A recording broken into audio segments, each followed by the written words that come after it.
मैं अपने महान स्वतंत्रता सेनानियों के प्रति कृतज्ञता व्यक्त करता हूं। मैं आजादी के लिए मर मिटने वाले ज्ञात अज्ञात शहीदों के प्रति भावभीनी श्रद्धांजलि अर्पित करता हूं। ऐसे जवान जो हरियाणा से भी संबंध रखते हैं, उनका विशेष योगदान निश्चित रूप से याद करने लायक है। न केवल स्वतंत्रता के उस आंदोलन में, बल्कि आजादी प्राप्त करने के बाद 1962 में, 1965 की लड़ाई में, 1971 में भी हरियाणा के जवानों ने अपना कर्तव्य करके दिखाया था, देश की आजादी के लिए अपना जीवन न्यौछावर किया था। आज आजादी पर मरने मिटने वाले ऐसे शहीदों के प्रति श्रद्धांजलि अर्पित करते हुए मैं राष्ट्रकवि रामधारी दिनकर की पंक्तियां आपके सामने प्रस्तुत करता हूं। जो अनगिनत लघु द्वीप हमारे तूफानों में एक किनारे, जल जलाकर बुझ गए किसी दिन, मांगा नहीं स्नेह मुंह खोल, कलम आज उनकी जय बोल, कलम आज उनकी जय बोल। प्रिय प्रदेशवासियों, आजादी का ये पावन पर्व जश्न मनाने जैसा है। निश्चित रूप से हम वर्षों से जश्न मना रहे हैं, लेकिन इसके साथ एक बात भी हमको ध्यान रखनी चाहिए कि आजादी के पूर्व देश का विभाजन हुआ। उस दिन को याद करने का पहले किसी भी सरकार ने ऐसा सोचा नहीं। देश के प्रधानमंत्री ने 15 अगस्त 2021 को लाल किला की प्राचीर से ये आह्वान किया कि जो लोग देश को आजाद कराने में और इस देश के विभाजन के अवसर पर लाखों लोग शहीद हुए, उनकी स्मृति में हमें विभाजन विभीषिका दिवस 14 अगस्त को मनाना चाहिए। कल देश भर में इनको भी उस नाते से याद किया गया। भाइयों बहनों, अपने देश के प्रति लगाव, देशभक्ति की भावना, इस नाते से अनेक कार्यक्रम देश में किए जा रहे हैं। मेरी माटी मेरा देश, इस प्रकार के कार्यक्रम के माध्यम से गांव-गांव में उन वीर जवानों को जिन्होंने शहादत दी, गौरव पट पर शिलालेख उनके नाम ये लिखे जा रहे हैं। देश की आजादी के बाद इस देश में बहुत से बदलाव आए हैं। प्रधानमंत्री जी ने ऐसे कठिन कार्य जो करने बड़े चुनौतीपूर्ण थे, उनको एक चुटकी में करके दिखाया है। चाहे कश्मीर में धारा 370 को हटाना हो, 35A को हटाना हो, अथवा भगवान श्री रामचंद्र जी का मंदिर अयोध्या में बनाना हो, ऐसे बहुत से काम प्रधानमंत्री जी ने किए हैं। सैनिकों के हित में 1 रैंक 1 पेंशन, इसकी घोषणा की गई, जिससे सैनिकों का एक प्रकार से सम्मान और अधिक बढ़ा है।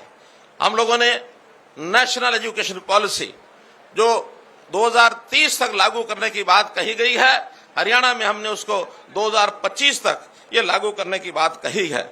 देश के प्रधानमंत्री जी के नेतृत्व में देश की सुरक्षा के नाते से कई और कदम उठाए गए हैं, चाहे उसमें सर्जिकल स्ट्राइक की बात करें और चाहे उसमें हमारे गांव की सुरक्षा की बात करें, चाहे समाज जीवन को स्वच्छ करने के नाते से नशा विरोधी इस प्रकार की मुहिम चलाने की बात की गई, और समाज में लिंग संतुलन के नाते से बेटी बचाओ बेटी पढ़ाओ का अभियान लागू किया गया।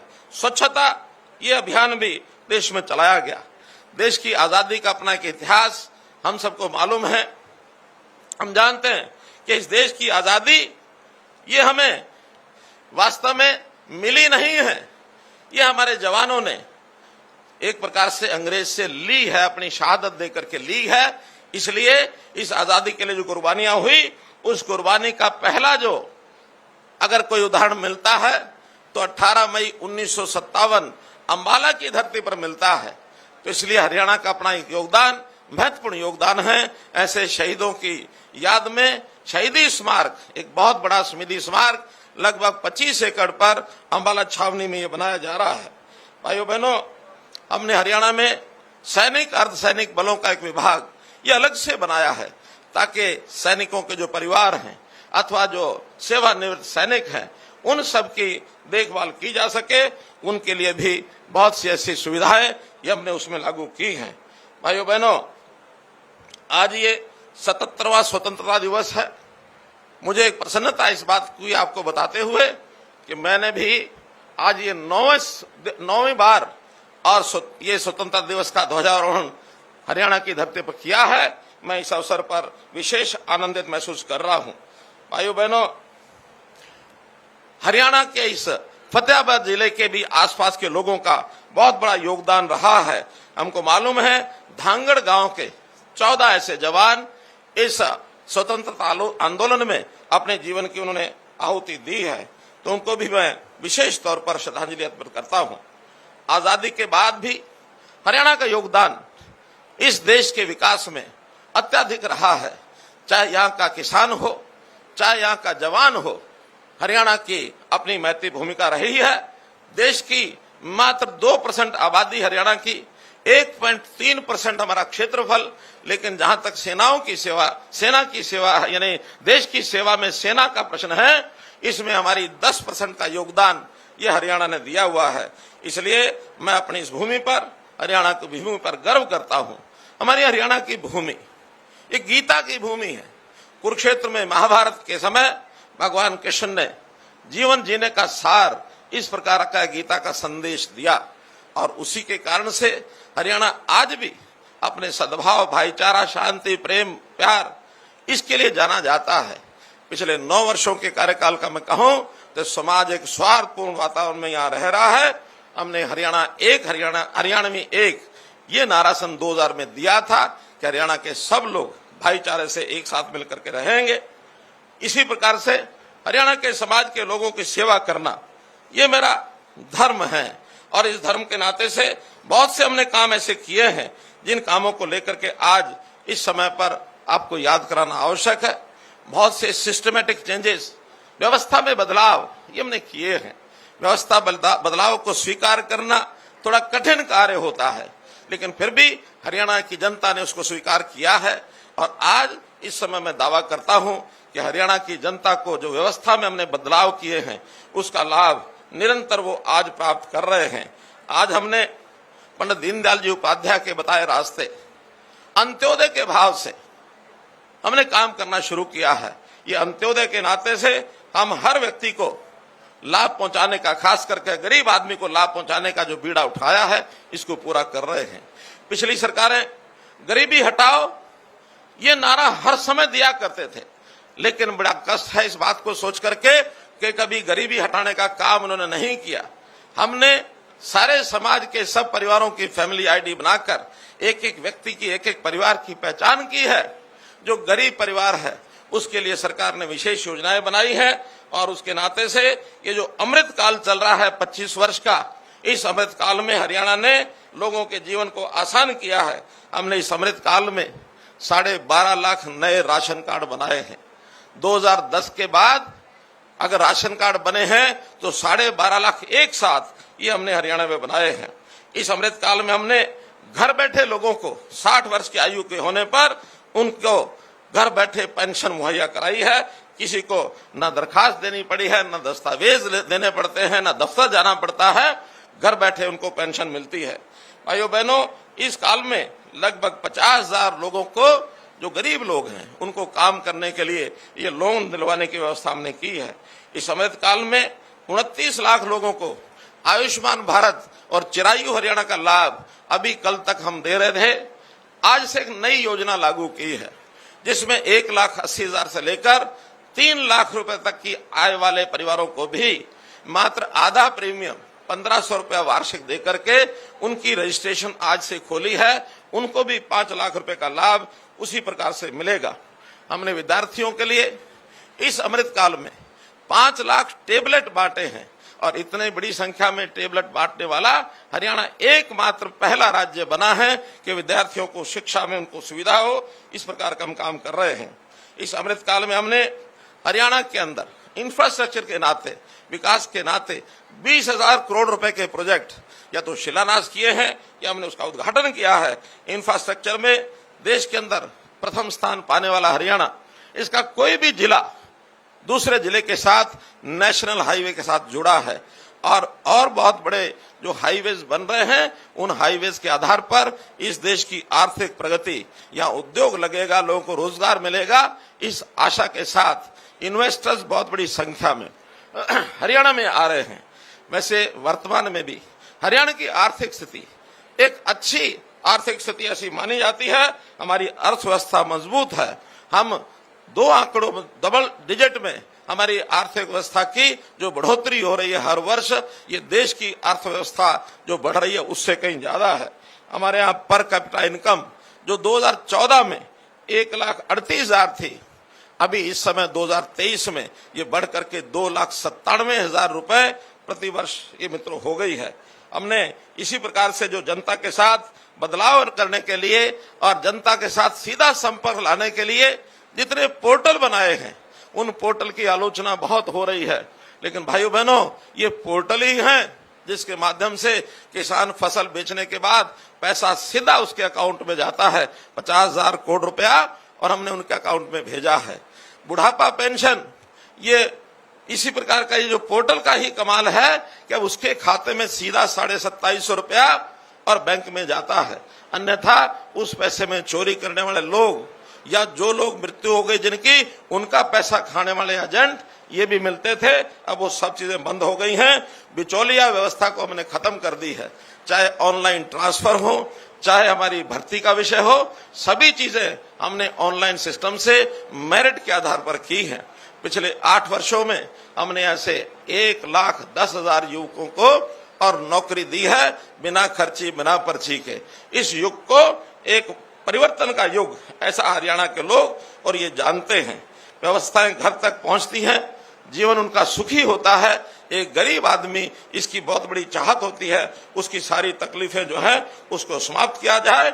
ई गवर्नेंस के माध्यम से, सीएम विंडो के माध्यम से, जहां लोगों का जीवन आसान हुआ है, वहां भ्रष्टाचार के ऊपर भी लगाम हमने लगाई है। आज जो भ्रष्टाचारी लोग बहुत तरह के सिस्टम खोजे हुए थे, अब वो सब परेशान हो गए हैं, सब बेरोजगार हो गए हैं, और इसी के कारण से उनके आका इस बेरोजगारी का जो आंकड़ा है वो निरंतर बढ़ा बढ़ा के बताते हैं, क्योंकि उनके सब चहेते, उनके निकट रहने वाले लोग उनके कान भरते हैं बेरोजगारी बहुत हो गई है। वरना हमारे यहाँ काम करने की क्षमता रखने वाले हर व्यक्ति को, चाहे सरकारी नौकरी, चाहे प्राइवेट नौकरी, चाहे उसका स्वयं का रोजगार, इसके करने के अवसर ये हमको दे रहे हैं। गरीबों को सरकारी नौकरी में 5 अतिरिक्त अंक ये देने की व्यवस्था भी हमने की है, और इसके लिए बहुत से गरीब परिवार जिनके घर में एक भी नौकरी नहीं है, ऐसे लोगों को भी प्राथमिकता ये दी जाती है।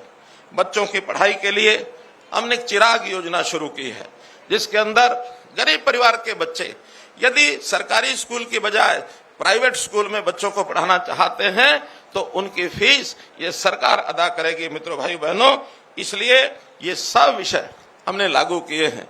जहां तक पेंशन की बात है, पेंशन के नाते से गरीब परिवार को तो पेंशन मिलती है। हमारी बहनें जो विधवा हो गई उनको पेंशन मिलती है, लेकिन एक मांग बहुत दिनों से उठ रही थी कि ऐसे पुरुष जिनकी पत्नी का देहांत हो गया उनकी भी कुछ मदद करनी चाहिए। हमने सोच विचार करके ऐसे जो हमारे विडोवर हैं, जिनको विधुर कहते हैं, ऐसे 40 साल से ऊपर के सब विधुर, इनके लिए भी पेंशन देनी शुरू की है। जो व्यक्ति किसी कारण से अविवाहित रह जाता है, पुरुष है अथवा महिला है, 45 साल की आयु के बाद उसको भी पेंशन का हकदार बनाया है, ताकि वो भी समाज में अपना सम्मानित जीवन ये जी सके। हमने किसानों के सिस्टम को ठीक करने के लिए मेरी फसल मेरा ब्यौरा ये एक पोर्टल बनाया है, जिसमें से हर किसान बता देता है कि मैंने कितनी जमीन पर कौन सी फसल बुआई की है, ताकि उस फसल की खरीद के समय किसी प्रकार की कठिनाई उनको ना आए। इसी प्रकार कल को कोई खराबा हो जाता है, उसको भी हम उसके माध्यम से भावांतर भरपाई योजना अथवा अन्य मुआवजा ये उसको दे सकते हैं। भाव यदि कम मिलता है तो भावांतर भरपाई योजना हमने फसलों के लिए, फलों के लिए, बाजरा के लिए, सूरजमुखी के लिए कई फसलों पर लागू किया है, और इस योजना से किसान जो है बहुत प्रसन्न है। इसी प्रकार हमने किसानों के लाभ के लिए जहां डीबीटी का पैसा उनको भेजते हैं, वहां पर भावांतर भरपाई योजना के साथ, मुआवजे के साथ मेरा पानी मेरी विरासत, इसमें भी 7,000 रुपया प्रति एकड़ किसान को दिया जाता है।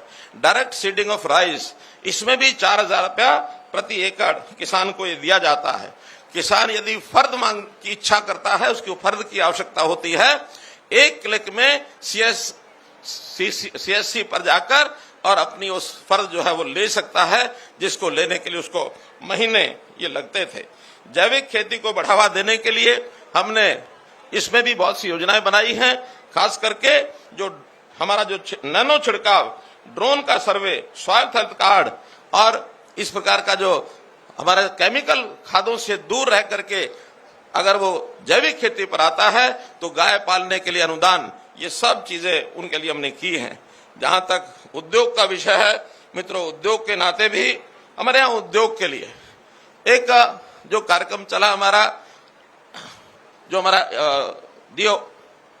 हमारा ease of doing business, ease of doing business में भी हरियाणा जो है वो तीसरे रैंक पर आ गया देश में। इसलिए इन्वेस्टर्स, जो निवेशक हैं, उद्योगपति हैं, उनका उद्योग करने का मन हरियाणा में बाकी प्रदेशों की तुलना में हरियाणा उसको प्रथम पहल, प्रथम चॉइस ये उसकी बन गई है, जिसके कारण से पिछले इस कार्यकाल में 50,000 से ज्यादा लघु उद्योग वो हरियाणा में लगे हैं।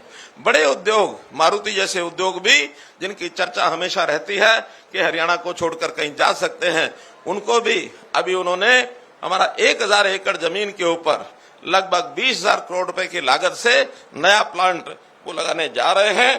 तो मित्रों, ये सब बातें मैं इसलिए आपको बता रहा हूं कि हरियाणा की प्रगति पिछले 8 साल में जितनी हुई है, 9 साल में जितनी हुई है, ये पहले कभी नहीं हुई। हमने इन 9 सालों में हरियाणा के कांग्रेस के 10 साल के कार्यकाल की तुलना में विकास के काम डबल किए हैं और खर्चा उससे आधा किया है।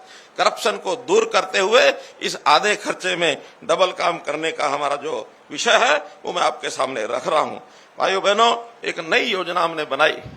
गरीब के परिवार में यदि किसी की मृत्यु हो जाती है और खास करके अगर कमाने वाला कोई व्यक्ति 25 साल से 45 साल के बीच का आयु का व्यक्ति कोई चला जाता है, कारण कुछ भी हो, उस गरीब परिवार को हमने 5 लाख रुपया नगद उसको अनुदान एक प्रकार से देने की बात की है, ताकि उसके परिवार का गुजारा वो ठीक से हो सके।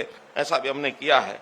जहां तक शहरी और नगरीय क्षेत्र में स्वामित्व की बात है, ये स्वामित्व का विषय भी जिन लोगों के पास 50 साल से 60 साल से इससे भी ऊपर लोगों के पास नगर पालिका की दुकानें थी अथवा कोई ऐसी जमीनें थी जिसका उनके पास एक किराएनामे का या कोई भी सबूत उनके पास कब्जे का था, उनको कुछ राशि लेकर के स्वामित्व का अधिकार उनको दिया है।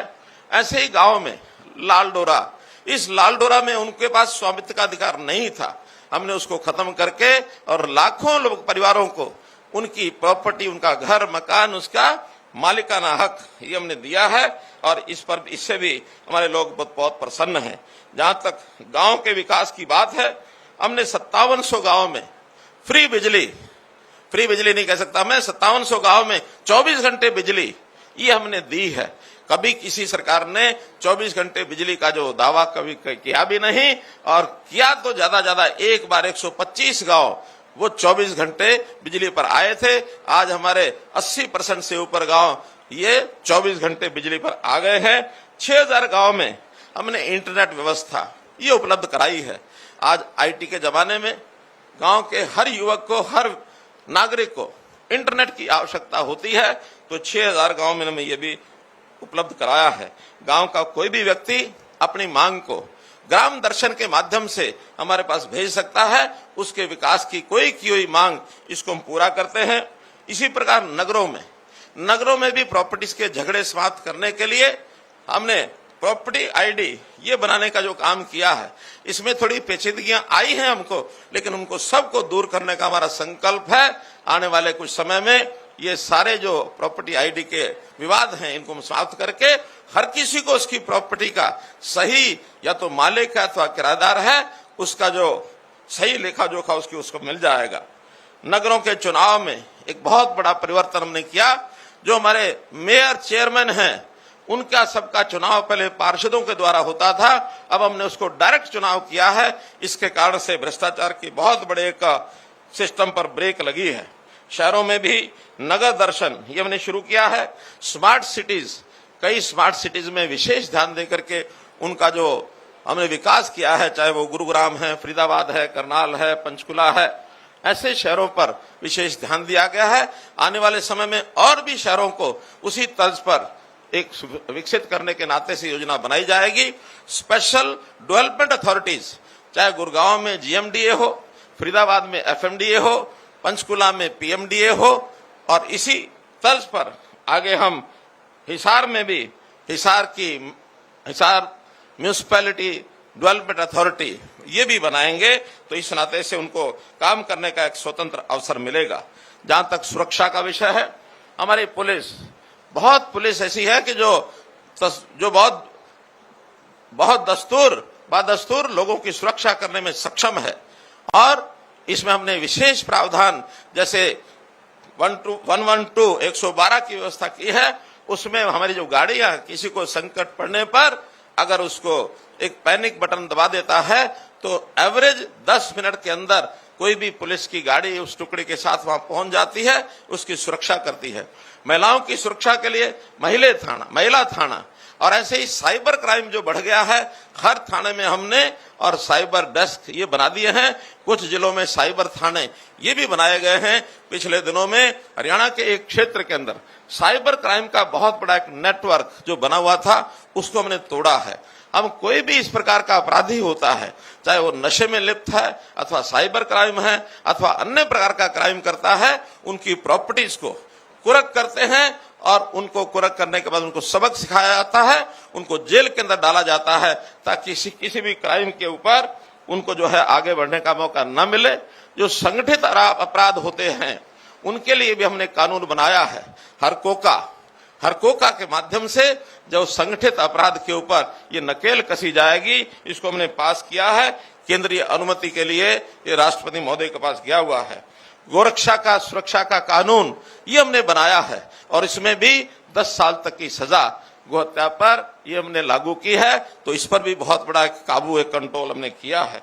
धर्म परिवर्तन जो लोग करते रहे हैं, जो करवाते रहे हैं, करने के बजाय जो धोखे से जबरदस्ती किसी का धर्म परिवर्तन कराते रहे हैं, उनके ऊपर भी हमने शिकंजा कसने के लिए और एक कानून बनाया है।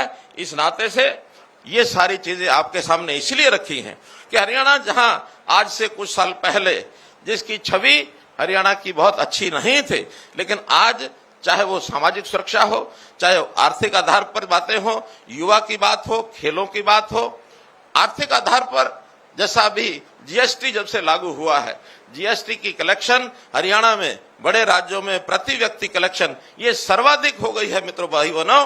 तो इससे हमारे जो आर्थिक तंत्र है ये बहुत मजबूत हुआ है। हमने इसमें समाज के आवश्यक आने वाली जो चीजें हैं उसको भी आगे बढ़ाया है। जहां तक सामाजिक सुरक्षा पेंशन की बात है, 2750 रुपया हरियाणा में सर्वाधिक पेंशन ये पूरे देश में ये लोगों को दी जाती है। ये भी आपके लिए मैं एक जानकारी के लिए बता रहा हूं। इतना ही कहना चाहूंगा कि आने वाले 25 सालों में देश की आजादी की जब 100वीं वर्षगांठ 2047 में मनाई जाएगी, उस समय हरियाणा का स्थान पूरे देश में सर्वोच्च होगा, ऐसा मैं दावा करता हूं। आज इस अवसर पर पुनः स्वतंत्रता इस दिवस पर आप सब लोगों को, जो हमारे सेनानी और पूर्व सेनानी, उनके जो परिवारजन यहाँ आए हैं, यहाँ जो बच्चे स्कूलों के बैठे हैं, अन्यथा जो उपस्थित लोग यहाँ हैं, उनको बहुत बहुत बधाई, बहुत बहुत शुभकामना देता हूँ। बहुत बहुत धन्यवाद।